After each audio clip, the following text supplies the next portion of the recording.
अस्सलामुअलैकुम स्टूडेंट्स, आज हम नाइन्थ क्लास की फिजिक्स के चैप्टर नंबर 3 का लेक्चर नंबर 12 जो है वो पढ़ेंगे, जो कि पेज नंबर 69 पर मौजूद है।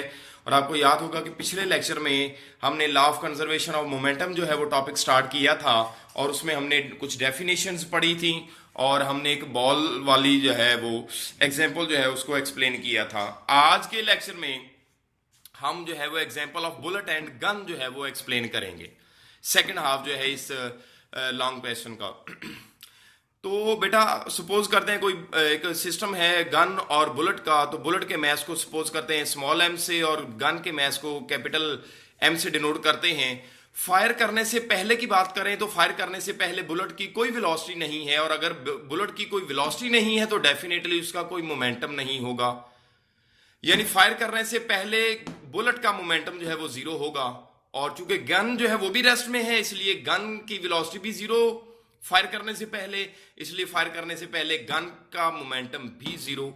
यानी फायर करने से पहले इस पूरे सिस्टम का मोमेंटम जो है वो क्या होगा, जीरो होगा। इसी को अगर हम एक्सप्लेन करें, momentum of bullet before firing zero होगा, momentum of gun before firing वो भी जीरो होगा। अब दोनों को प्लस करके टोटल मोमेंटम अगर हम फाइंड करें, टोटल मोमेंटम बिफोर फायरिंग, तो उसकी वैल्यू क्या होगी, जीरो होगी। यानी फायर करने से पहले इस पूरे सिस्टम का मोमेंटम क्या होता है, जीरो होता है। अब जब गन को फायर किया जाता है तो बुलेट जो है वो आगे की तरफ मूव करती है, फॉरवर्ड डायरेक्शन में मूव करती है। अब डेफिनेटली इसकी कोई ना कोई वेलोसिटी बन जाती है। अब इसकी कोई वेलोसिटी है तो डेफिनेटली इसका कोई ना कोई मोमेंटम होगा। मतलब यह है कि बुलेट जो है वो फॉरवर्ड डायरेक्शन में मोमेंटम हासिल कर लेती है, और जब बंदूक को फायर किया जाता है, गन को फायर किया जाता है, तो गन जो है वो पीछे की तरफ बैकवर्ड डायरेक्शन में झटका खाती है, मूव करती है। यानी गन की वेलोसिटी को हम यहां पर डिनोट करेंगे कैपिटल वी से और बुलेट की वेलोसिटी को हम डिनोट करेंगे स्मॉल वी से। तो जब गन को फायर किया जाता है तो बंदूक जो है वो पीछे की तरफ झटका खाती है, जिसको हम रिकॉयल कहते हैं। तो सवाल ये उठता है कि बंदूक को फायर जब किया जाता है तो बंदूक रिकॉयल क्यों करती है। तो उसका जवाब ये है बेटा कि फायर करने से पहले पूरे सिस्टम का मोमेंटम जीरो था।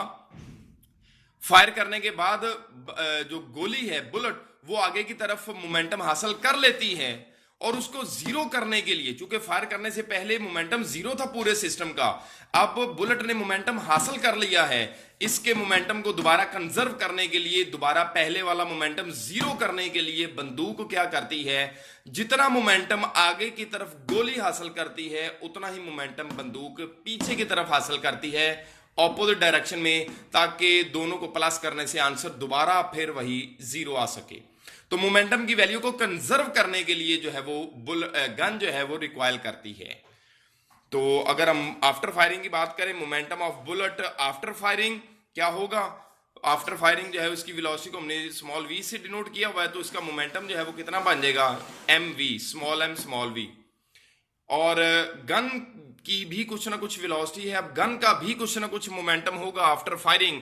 तो momentum of gun after firing capital M capital V, तो ये दोनों का मोमेंटम आ गया। अब इन दोनों को प्लस करके पूरे सिस्टम का मोमेंटम निकालेंगे। Total momentum after firing small M one M we plus capital M V. अब बिफोर फायरिंग जीरो था और after firing M we plus M V आ गया। तो कानून ला ये कहता है कि फायर करने से पहले का मोमेंटम और फायर करने के बाद का मोमेंटम क्या होगा, इक्वल होगा। तो total momentum before firing is equal to total momentum after firing. Before firing की वैल्यू जीरो और आफ्टर फायरिंग का मोमेंटम है m we plus M we.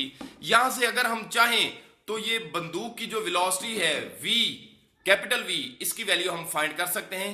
बंदूक की वेलोसिटी फाइंड करने के लिए हम कैपिटल वी को एक तरफ करते हैं, ये स्मॉल एम वी जो है वो इधर माइनस हो जाएगा आके, और कैपिटल एम जो है मल्टीप्लाई हो रहा है कैपिटल वी के साथ, वो इस तरफ आके डिवाइड हो जाएगा। तो ये बंदूक की वेलोसिटी फाइंड करने का फार्मूला आ जाएगा minus small m v over capital M. यहां से ये जो नेगेटिव साइन है बंदूक की वेलोसिटी के साथ, ये जो नेगेटिव साइन आया है वो ये जाहिर करता है कि बंदूक की जो वेलोसिटी है वो गोली की वेलोसिटी के ऑपोजिट है। The velocity of gun is in opposite to the velocity of bullet. अगर आप डायग्राम से भी देखें तो जो गन की वेलोसिटी है वो बुलेट की वेलोसिटी के ऑपोजिट है, इसलिए फार्मूले में यहां पर हमारे पास नेगेटिव साइन आता है। यूं बेटा ये हमारी जो ये टॉपिक है वो मुकम्मल होता है। अल्लाह हाफिज।